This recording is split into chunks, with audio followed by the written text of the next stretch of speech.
a $20,000 forgivable loan for them to be able, for example, to pay to set up a really good website so Do you that fear their that it business might could then intersect with thrive. PPP loans and how, a mess some people were involved with that, the PPP loans and fraud and all of that? Fraud, listen, I spent a career prosecuting people for fraud. So we will take care of the abuses, but that's not a reason to not give people an opportunity to thrive. I think there is a real misconception that people just and only their highest aspiration is to have a job. That's not where I come from in terms of how I think of it. The Right. All right. We just watched Kamala Harris on the Shade Room very eloquently discuss this plan for specifically for Black men. And before we dive into it, I think one of the crazy things that she had mentioned was $20,000 for a website, which is kind of insane, I would say, because you don't need $20,000, or most people don't need $20,000 for a website. But we pulled up the plan that we're gonna go bullet point by bullet point and kind of discuss this. But before we do, to me, this highlights how out of touch the Democratic Party has been towards men, and then Black men specifically, because all of a sudden they're worried about the Black men vote, just like we discussed earlier. And why are you waiting until, well, two questions. First is, you're in office, so why did you do this the first 4 years? And then secondly, why are you doing it now? The election's in a few weeks. Actually, I got a third question on some of this stuff. How are you going to pay for this, and what's going to be the oversight? I guess 4 altogether. But those are just questions out the gate for me. The most important one is, why didn't you do any of this when you guys have been in office for the last 4 years? That's my question. MC? All valid questions, but I can answer one of them for you. Look at point number 5. That's how she's going to pay for it. Legalizing recreational marijuana. I get it. It's a great revenue source for the government. It's long overdue. Why is this in the Black men's plan? I know. I was about to just say that. I was about to just say that. Yeah. I think there's a solid start here. There's a lot that's missing. The marijuana thing, I wouldn't trace that to, if you're going to have point number 5, I like the second part of the sentence, creating opportunities for Black Americans to succeed, because that is a very difficult industry to get into already. But I would like to see more language. Is it difficult for Black Americans to get into, or is it difficult for anybody to get into? Anybody, because you have to have lab testing, and then there's FDA. Well, actually, it's not a federal thing yet. There's local regulations, and when you get these lab tests, they're not cheap, and you have to prove the percentages of THC and other components. It's not a cheap thing to get. If you're going to bring up point number 5 and make it relevant to Black men, you need to bring up all the points of the non-violent people who sold marijuana and are sitting in jail right now, because you need to provide them some forgiveness too. So that's a missing there. But I don't like the fact that you're making marijuana attached to Black men in this plan. I'm just going to go line for line. Let's just talk about each point by point. We just did. Well, what do you think of on point number 5? Yeah. So just like you said, this is just disrespectful to Black men, because first of all, the plan says Black Americans. Or the line says Black Americans, but the plan is specifically for Black men. This isn't for just Black men. This is maybe something for anyone that, according to Democrats, one drop rule will be eligible for this legalization of marijuana. And what is she going to do, or how is she going to make it easier for Black Americans to get into this industry, though? Because if you're saying it's a money situation, again, I'm going to ask the first question is, who's going to pay for this? And it sounds like the middle class is going to pay for it. Middle class pays for everything, so maybe that's the case. But what are you going to do about the testing and everything? Like, it's pretty. I mean, you cannot use marijuana. You cannot have a bank account. Am I correct on that, MC? It varies state to state. So let me give you an example of how inconsistent THC laws. So I live in Arizona. It's legal here, but I live in a small, very, very conservative town that will not allow a dispensary in my town. Yep.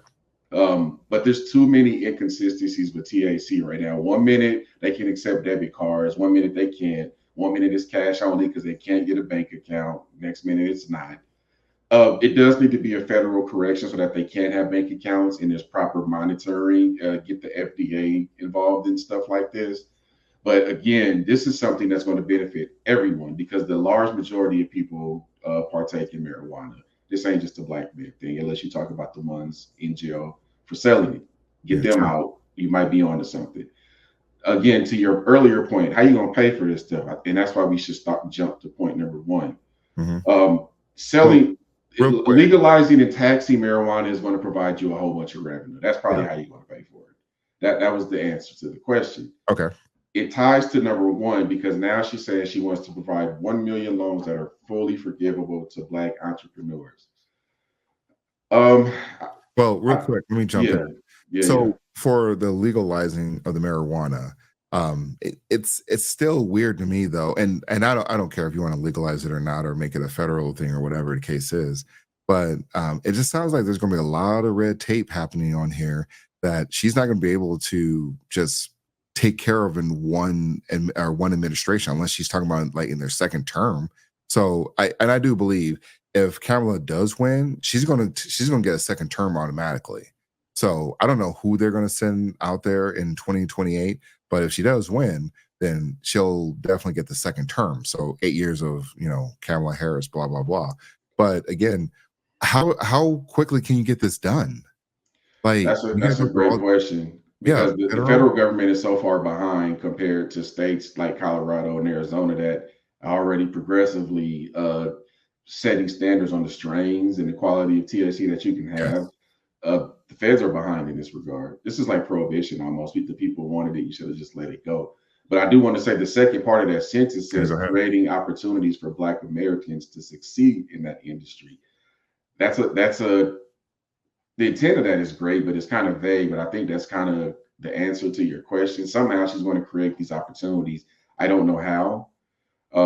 It'll be interesting to see though.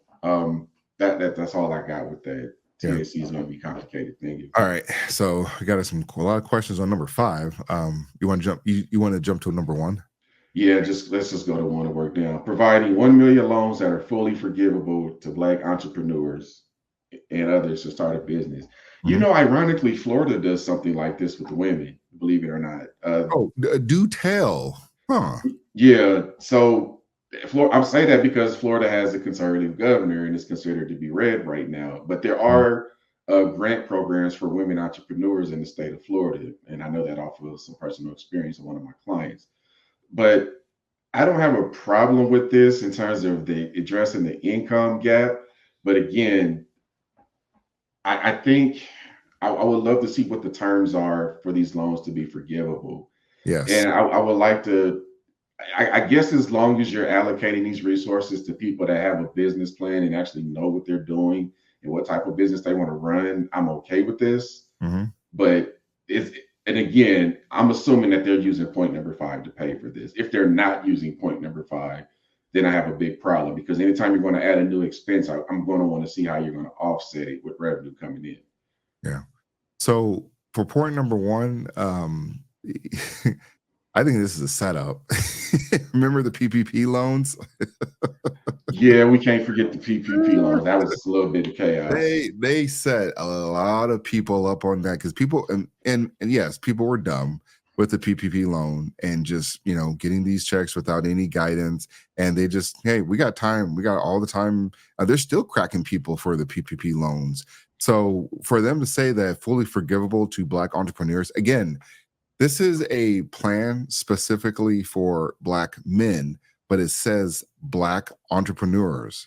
This is insane. Why does it say Black men? This tells me this is an open for Black women as well too, or anyone. Again, per the Democrats, if you have at least 1 drop, you are considered Black. So anyone can really get this loan that has any type of Black ancestry in their bloodline. So this, to me, this is not really helping specifically for Black men. So her intent is to help Black men. I know a lot of people are like, well, she's still doing something. She's helping.